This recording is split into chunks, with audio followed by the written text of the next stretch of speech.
Graça e paz, minhas irmãs, meus irmãos em Cristo Jesus. Seja muito bem-vindo aqui ao canal.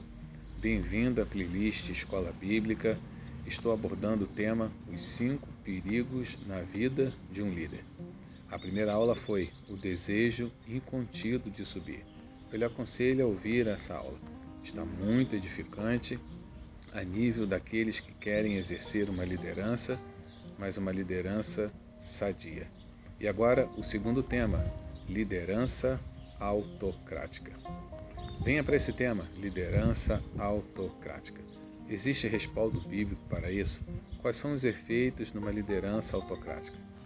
Vem comigo, vamos para a aula e seja mais uma vez muito bem-vindo aqui ao meu canal. Deus te abençoe e vamos à aula. Graça e paz, meus irmãos, minhas irmãs em Cristo Jesus. Que bom então estar retornando aqui com essa aula e eu quero agradecer mais uma vez por você estar visitando aqui o canal e se dispondo a ser instruído pela palavra de Deus.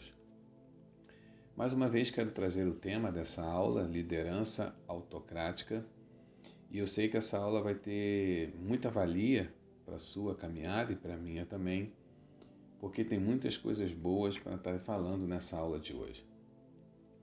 Então, esse tema, liderança autocrática, eu já quero iniciar essa aula trazendo 2 pontos que são muito importantes e que estão ligados a esse termo autocrático.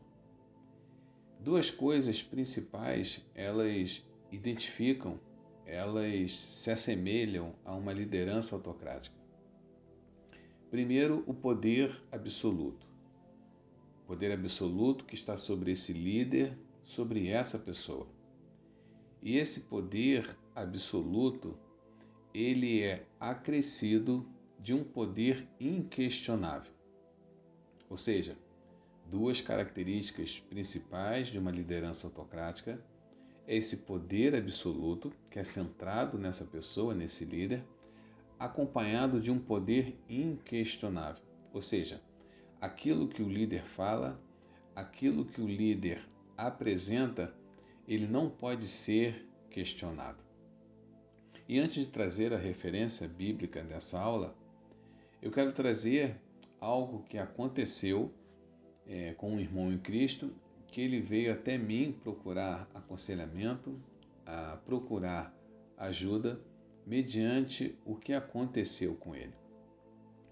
O que aconteceu com esse irmão em Cristo? Logicamente, irmão, não vou estar citando o seu nome, nem a igreja a qual ele congregou ou congrega, mas sim os fatos que aconteceram com ele. Bom, esse meu irmão em Cristo, que era um obreiro dedicado, ele liderava os jovens dessa denominação, ele tinha uma reputação idônea, era um obreiro sempre partícipe das atividades da igreja, e numa certa reunião ministerial, ele discordou da sua pastora. Ele explicou o motivo por que estava discordando, expôs a sua opinião, e assim ele procedeu, porque no final da reunião, a pastora ela deu uma abertura para que os obreiros pudessem estar se expressando por todos os pontos que foram tratados naquela reunião. E de forma cordial, de forma ética e respeitosa, ele apresentou os motivos pelos quais estavam discordando daquela determinada decisão ou determinada postura da pastora. Bom, terminou a reunião, o que passou a acontecer então com esse obreiro? Ele foi excluído de todas as suas funções, perdeu a liderança dos jovens, as atividades que fazia na casa de Deus, principalmente dentro do templo, ele não mais participava e, por incrível que pareça, ele agora, quando escalado, era só para ficar no estacionamento da igreja. Tudo isso ocorreu porque ele justamente discordou do seu líder ou da sua líder, mas assim o fez de forma bem educada. Bom, junto com essa história, é importante eu mencionar as três formas principais do governo eclesiástico, ou as três formas principais de um governo de igreja. Logicamente, não quero aqui trazer a disciplina eclesiologia, até porque pela sua dimensão, pelos seus vários temas que são abordados em eclesiologia, mas eu quero trazer aqui um subtópico da eclesiologia, que é justamente as três formas principais de um governo eclesiástico. E por que eu tenho isso como importante nessa aula? Para que você entenda como funciona um governo eclesiástico. As três formas principais são a episcopal, a presbiterial e a congregacional. Pastor, o que significa cada uma delas? De forma sucinta e básica, pois não quero me estender, eu falarei aqui rapidamente de cada um. Qual é o modelo de igreja episcopal? O modelo de igreja episcopal, ele tem o seu modelo vertical de governo, ou seja, de baixo para cima.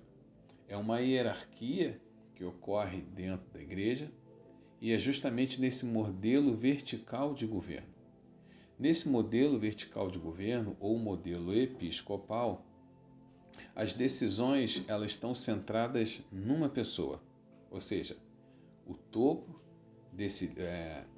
dessa liderança, nesse modelo vertical, o líder, ele tem todas as suas decisões centradas na mão dele.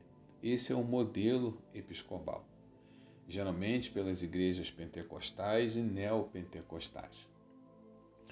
A outra forma de governo eclesiástico é o modelo presbiterial. O modelo presbiterial ele tem uma característica. E que característica é essa? É a formação de um conselho que representa a igreja. A igreja, então, ela tem um conselho e esse conselho ele tem poder de normas, ele tem poder decisório, e isso basicamente, ou juntamente, observando os estatutos, que são mencionados, que são confeccionados nessa igreja, e nesses estatutos ali regulamenta o que pode e o que não pode, ou até mesmo a junção de poderes nesse estatuto. Por exemplo, o governo espiritual junto com o governo administrativo. E aí tem as particularidades de cada denominação. Então, o episcopal ele tem um modelo vertical de governo, é de baixo para cima, e o topo dessa liderança tem suas decisões centradas em suas mãos. O modelo presbiterial é a formação de um conselho que representa a igreja e com poder decisório. E, por último, o modelo congregacional. No modelo congregacional, as decisões elas são tomadas em reuniões e assembleias e através de votos. Nesse modelo congregacional, também tem os seus estatutos, tem as suas regulamentações, e aí pode diferir um pouco do que eu estou falando. Mas o sistema de governo episcopal, presbiterial e congregacional são as três formas principais de governo eclesiástico. E aí, se eu lhe perguntasse, essa história que você acabou de ouvir, de um amigo que veio me procurar pedindo ajuda pelo que passou, em qual forma de governo isso se encaixa? Você há de convir que foi no modelo episcopal. Lembra que no início eu mencionei que a liderança autocrática ela está fundamentada em duas coisas extremamente importantes e que caracterizam esse poder eclesiástico. É o poder absoluto e o poder inquestionável que esse líder autocrático assim se comporta.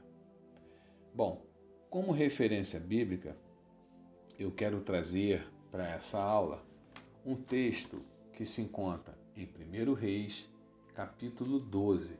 Logicamente, todo o capítulo 12 eu não estarei realizando a leitura, mas quero escolher aqui então o versículo 14. Olha o que diz a palavra do Senhor.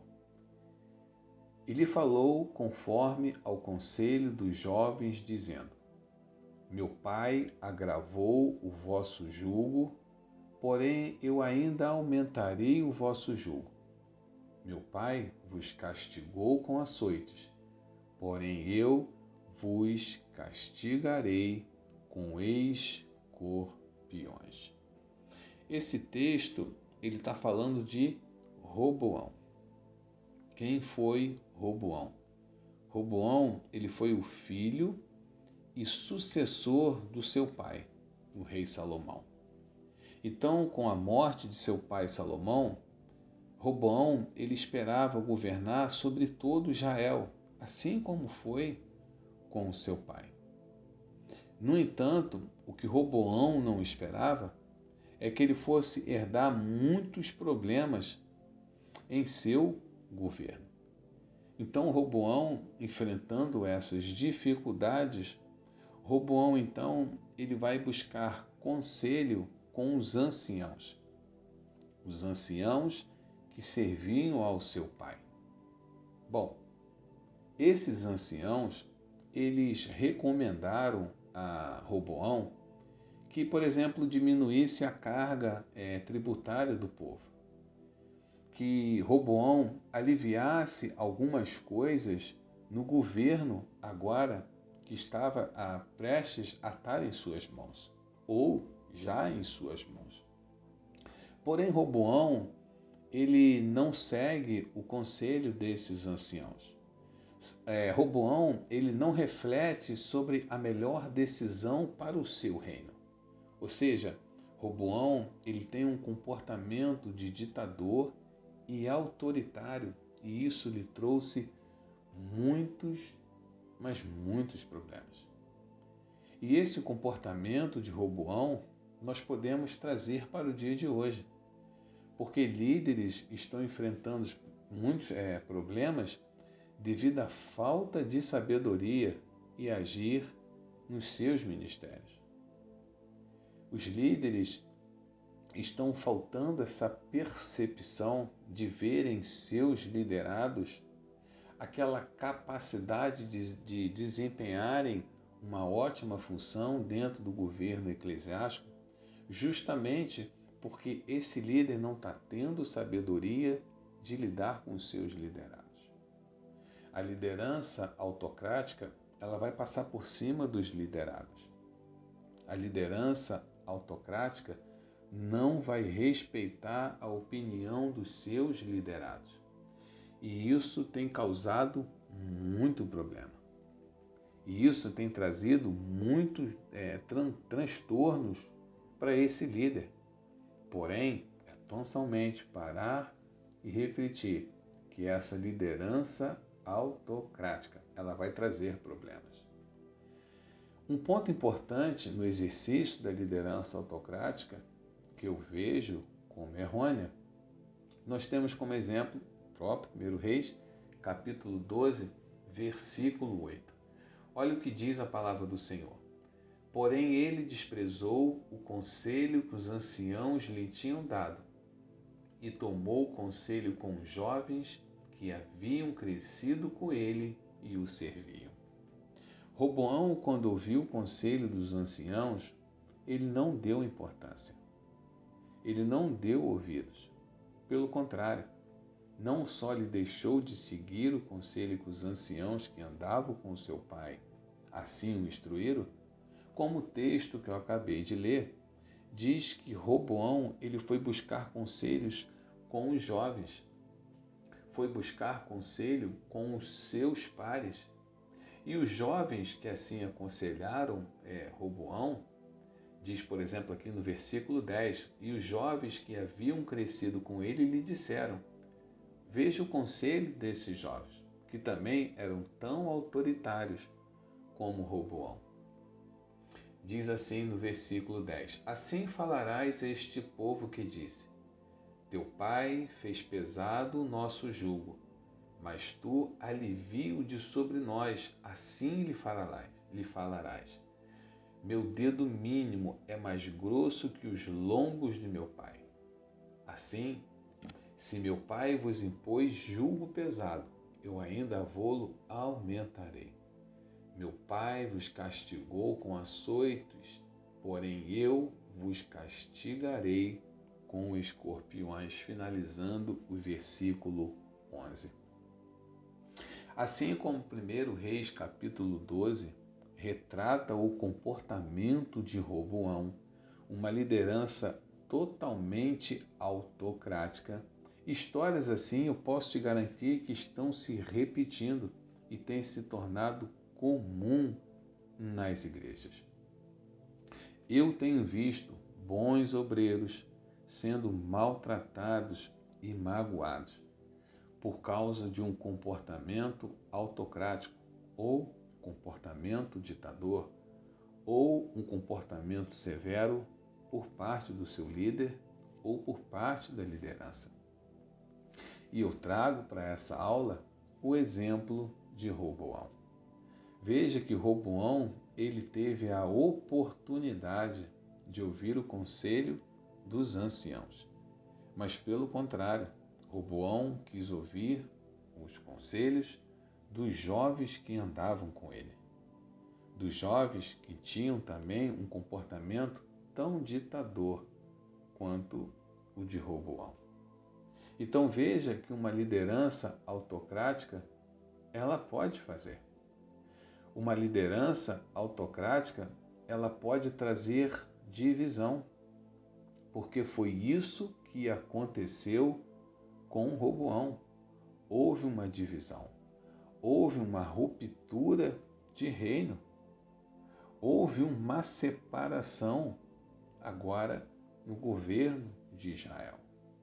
E para entender um pouco sobre essa divisão, sobre essa ruptura, é porque depois da morte de Salomão, Jeroboão, que era um supervisor, né, que era um homem proeminente da tribo de Efraim, e assim o rei Salomão colocou como supervisor de todo o trabalho forçado, Salomão, com a sua morte, Jeroboão, na atividade dessa supervisão, ele se une a outros representantes das tribos do norte e foram até Roboão pedir que aliviasse a carga do povo, que diminuísse os trabalhos forçados. E conforme eu disse, Roboão assim não agiu, pelo contrário, ouviu o conselho dos mais jovens e aumentou a carga tributária, começou a implementar aí um governo severo, um governo autocrático.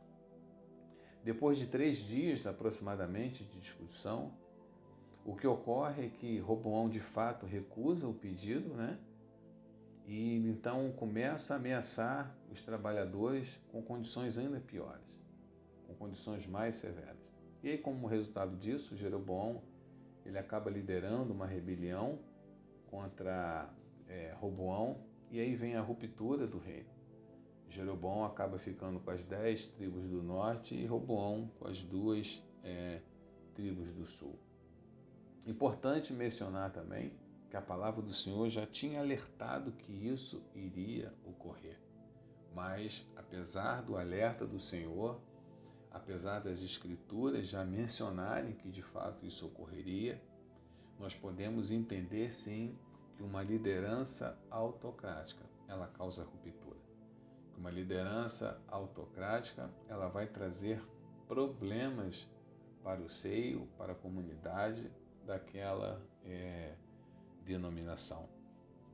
Então, com esse segundo tópico, liderança autocrática, eu trago o segundo ponto, do qual o tema que tem sido falado aqui na Escola Bíblica, na playlist Escola Bíblica. Os 5 perigos na vida de um líder. O primeiro tópico já foi falado aqui no canal. O desejo incontido de subir. Aquelas pessoas que fazem de tudo. Os líderes que fazem de tudo para estar subindo em governança, para estar sendo colocado numa posição maior. Depois eu te aconselho a ouvir essa aula. Está muito edificante.